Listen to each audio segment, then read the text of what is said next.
السلام عليكم، ازيكم عاملين ايه؟ النهارده هنعمل مع بعض وصفه سهله جدا. هنعمل صوابع الجلاش محشيه بالكنافه والمكسرات، سهله جدا، مفيش اسهل من كده. هنجيب حله كده على النار، هنحط فيها شويه زيت مع كام مكعب من الزبده. حابه تعمليها بالسمنه كلها مفيش مشكله. هنزل كده معايا دول نص كيلو من الكنافه، انا فرمتهم في الكبه، عايزاهم يبقوا مفرومين ناعم، او ممكن تقطعيها تحطيها في الفريزر شويه وتقطعيها. بس عايزاها تبقى شعيراتها صغيره جدا. وهبتدي بقى التحمير، هنحمر كده مع التقليب المستمر. هي هتاخد معانا لون بسرعة يا بنات، سهلة جدا. بس تبقى ايه، طبعا مش هينفع نسيبها ونمشي ونروح في مكان تاني، يعني لازم نفضل نقلب فيها. تمام، خلاص كده. خلاص كده بدأت تاخد معايا لون. عايزاها تغمقي كمان شوية، حاجة بسيطة.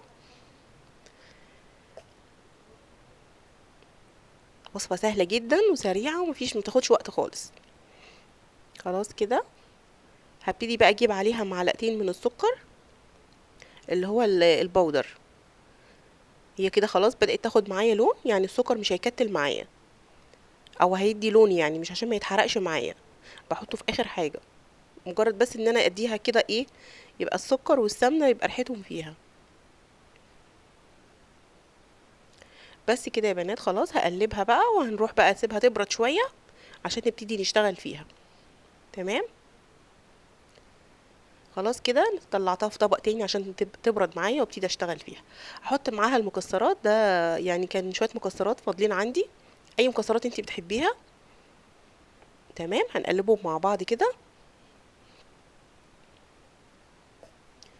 واحط عليها كوبايه من الشربات. طبعا الشربات هعمله لكم في فيديو تاني.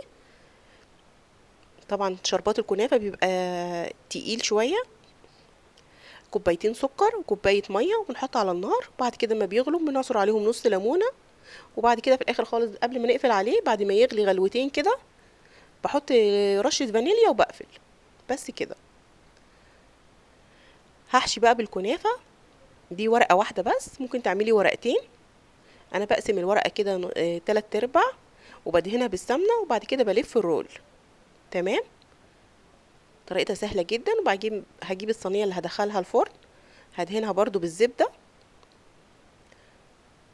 تمام، وهحط كده ايه، هرص بقى ايه الرول بتاعي جنب بعض. دي مرة تانية كمان هعملها ورقة كمان، هي ورقة واحدة بس. حابة تعملي ورقتين اوكي، مفيش مشكلة. ممكن نحشيها اي حاجة تانية، ممكن نحشيها بسبوسة، ممكن نحشيها مكسرات، ممكن نحشيها كريمة، زي ما انتي بتحبي. طريقتها سهلة جدا، ويبقى شكلها حلو قوي في التقديم، وبتاخدش وقت جدا، وبيطلع كمان كميتها كبيرة. خلاص كده هبتدي بقى اظبط الصينية بتاعتي. انا بصور كده بكل الاتجاهات عشان تشوفوا معايا الطريقة، طريقتها سهلة جدا.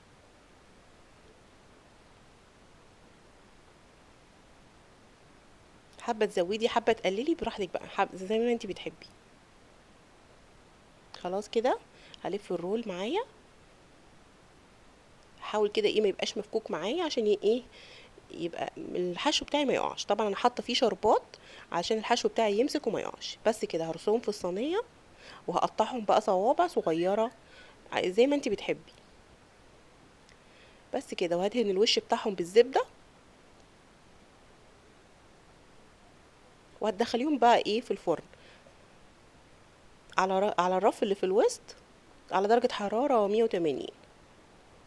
ممكن نشغل معاهم المروحه، هيطلع معانا بالشكل ده. طبعا دي الصينيه التانية.